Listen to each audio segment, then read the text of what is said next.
Corona वैश्विक महामारी के खिलाफ लड़ते लड़ते अब हम अनलॉक 2 में प्रवेश कर रहे हैं और हम उस मौसम में भी प्रवेश कर रहे हैं जहां सर्दी, जुकाम, खांसी, बुखार ये सारे न जाने क्या क्या होता है, ये मामले बढ़ जाते हैं। ऐसे में मेरी आप सभी देशवासियों से प्रार्थना है कि ऐसे समय अपना ध्यान रखिए। साथियों, ये बात सही है कि अगर कोरोना से होने वाली मृत्यु दर को देखें तो दुनिया के अनेक देशों की तुलना में भारत संभली हुई स्थिति में है।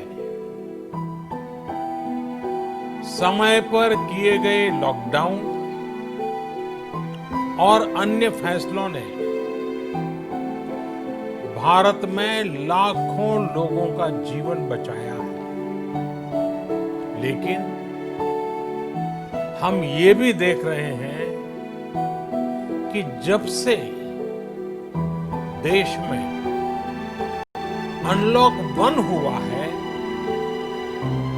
व्यक्तिगत और सामाजिक व्यवहार में लापरवाही जरा बढ़ती ही चली जा रही है। पहले हम मास्क को लेकर, 2 गज की दूरी को लेकर 20 सेकंड तक दिन में कई बार हाथ धोने को लेकर बहुत सतर्क थे, लेकिन आज जब हमें ज्यादा सतर्कता की जरूरत है तो लापरवाही बढ़ना बहुत ही चिंता का कारण है। साथियों, लॉकडाउन के दौरान बहुत गंभीरता से नियमों का पालन किया गया था। अब सरकारों को, स्थानीय निकाय की संस्थाओं को, देश के नागरिकों को फिर से उसी तरह की सतर्कता दिखाने की जरूरत है। विशेषकर कंटेनमेंट जोन्स, उस पर तो हमें बहुत ध्यान देना होगा। जो भी लोग नियमों का पालन नहीं कर रहे हैं, हमें उन्हें टोकना होगा, रोकना होगा और समझाना भी होगा। अभी आपने खबरों में देखा होगा, एक देश के प्रधानमंत्री पर 13,000 रुपये का जुर्माना इसलिए लग गया क्योंकि वो सार्वजनिक स्थल पर मास्क पहने बिना गए थे। भारत में भी स्थानीय प्रशासन को इसी चुस्ती से काम करना चाहिए। ये 130 करोड़ देशवासियों के जीवन की रक्षा करने का अभियान है। भारत में गांव का प्रधान हो या देश का प्रधानमंत्री, कोई भी नियमों से ऊपर नहीं है। साथियों, लॉकडाउन के दौरान देश की सर्वोच्च प्राथमिकता रही ऐसी स्थिति न आए कि किसी गरीब के घर में चूल्हा न जले। केंद्र सरकार हो, राज्य सरकारें हो, सिविल सोसाइटी के लोग हों, सभी ने पूरा प्रयास किया कि इतने बड़े देश में हमारा कोई गरीब भाई बहन भूखा न सोए। देश हो या व्यक्ति, समय पर फैसले लेने से, संवेदनशीलता से फैसले लेने से किसी भी संकट का मुकाबला करने की शक्ति अनेक गुना बढ़ जाती है। इसलिए लॉकडाउन होते ही सरकार प्रधानमंत्री गरीब कल्याण योजना लेकर आई। इस योजना के तहत गरीबों के लिए 2.25 लाख करोड़ रुपए का पैकेज दिया गया। साथियों, बीते 3 महीनों में 20 करोड़ गरीब परिवारों के जनधन खातों में सीधे 31,000 करोड़ रुपया जमा करवाए गए। इस दौरान 9 करोड़ से अधिक किसानों के बैंक खातों में 18,000 करोड़ रुपए जमा हुए। इसके साथ ही गांवों में श्रमिकों को रोजगार देने के लिए प्रधानमंत्री गरीब कल्याण रोजगार अभियान तेज गति से आरंभ कर दिया गया है। इस पर सरकार 50,000 करोड़ रुपए खर्च कर रही है। लेकिन साथियों, एक और बड़ी बात है जिसने दुनिया को भी हैरान किया है, आश्चर्य में डुबो दिया है। वो ये कि कोरोना से लड़ते हुए भारत में 80 करोड़ से ज्यादा लोगों को 3 महीने का राशन, यानी परिवार के हर सदस्य को 5 किलो गेहूं या चावल मुफ्त दिया गया। इसके अतिरिक्त प्रति परिवार हर महीने 1 किलो दाल भी मुफ्त दी गई। यानी एक तरह से देखें तो अमेरिका की कुल जनसंख्या से 2.5 गुना अधिक लोगों को, ब्रिटेन की जनसंख्या से 12 गुना अधिक लोगों को और यूरोपियन यूनियन की आबादी से लगभग 2 गुने से ज्यादा लोगों को हमारी सरकार ने मुफ्त अनाज दिया है। साथियों, आज मैं इसी से जुड़ी एक महत्वपूर्ण घोषणा करने जा रहा हूं। साथियों, हमारे यहां वर्षा ऋतु के दौरान और उसके बाद मुख्य तौर पर कृषि क्षेत्र में, एग्रीकल्चर सेक्टर में ही ज्यादा काम होता है। अन्य दूसरे सेक्टरों में थोड़ी सुस्ती रहती है।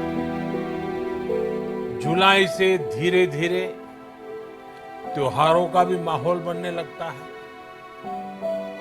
अब आप देखिए, अभी 5 जुलाई को गुरु पूर्णिमा है, फिर सावन शुरू हो रहा है, फिर 15 अगस्त आएगी, रक्षाबंधन आएगा, कृष्ण जन्माष्टमी आएगी, गणेश चतुर्थी आएगी, ओणम होगा और आगे जाएं तो घाटी बिहू है, नवरात्रि है, दुर्गा पूजा है, दशहरा है, दीपावली है, छठी मैया की पूजा है। त्योहारों का ये समय जरूरतें भी बढ़ाता है, खर्च भी बढ़ाता है। इन सभी बातों को ध्यान में रखते हुए ये फैसला लिया गया है कि प्रधानमंत्री गरीब कल्याण अन्न योजना का विस्तार अब दिवाली और छठ पूजा तक, यानी नवंबर महीने के आखिर तक कर दिया जाएगा। यानी 80 करोड़ लोगों को मुफ्त अनाज देने वाली ये योजना अब जुलाई, अगस्त, सितंबर, अक्टूबर, नवंबर में भी लागू रहेगी। सरकार द्वारा इन 5 महीनों के लिए 80 करोड़ से ज्यादा गरीब भाई बहनों को हर महीने परिवार के हर सदस्य को 5 किलो गेहूं या 5 किलो चावल मुफ्त मुहैया कराया जाएगा। और साथ ही प्रत्येक परिवार को हर महीने 1 किलो चना भी मुफ्त दिया जाएगा। साथियों, प्रधानमंत्री गरीब कल्याण अन्न योजना के इस विस्तार में 90,000 करोड़ रुपए से ज्यादा खर्च होंगे। और अगर इसमें पिछले 3 महीने का खर्च भी जोड़ दें तो ये करीब करीब 1.5 लाख करोड़ रुपया हो जाता है।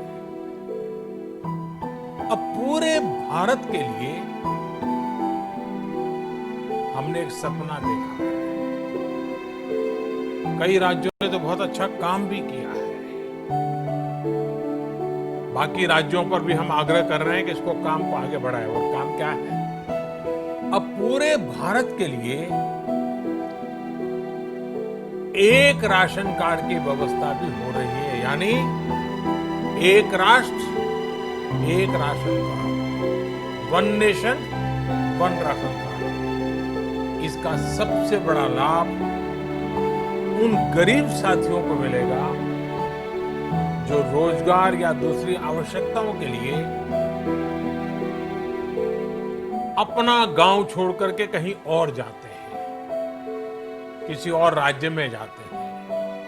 साथियों, आज गरीब को, जरूरतमंद को सरकार अगर मुफ्त अनाज दे पा रही है तो इसका श्रेय प्रमुख रूप से 2 वर्गों को जाता है। पहला, हमारे देश के मेहनती किसान, हमारे अन्नदाता। और दूसरा, हमारे देश के ईमानदार टैक्स पेयर। आपका परिश्रम, आपका समर्पण ही जिसकी वजह से देश ये मदद कर पा रहा है। आपने देश का अन्न भंडार भरा है, इसलिए आज गरीब का, श्रमिक का चूल्हा जल रहा है। आपने ईमानदारी से टैक्स भरा है, अपना दायित्व निभाया है, इसलिए आज देश का गरीब इतने बड़े संकट से मुकाबला कर पा रहा है।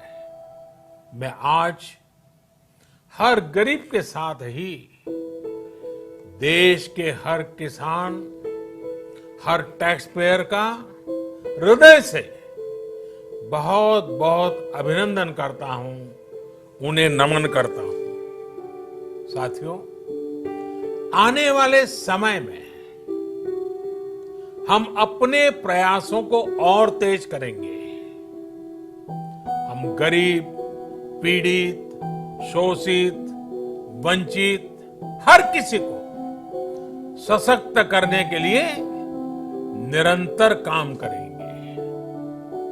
हम सारी एहतियात बरतते हुए इकोनॉमिक एक्टिविटीज को और आगे बढ़ाएंगे।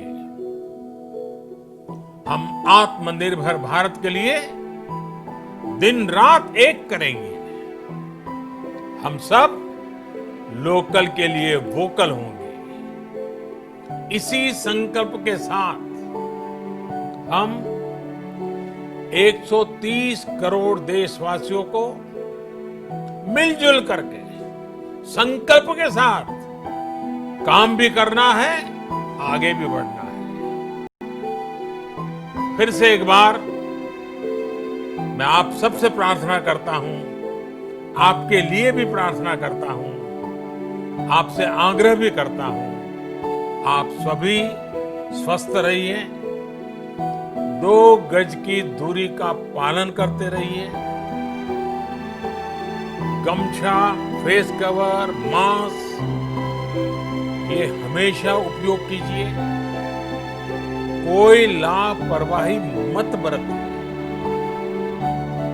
इसी आग्रह, इसी कामना के साथ मैं आप सभी को बहुत बहुत शुभकामनाएं देता हूं। धन्यवाद।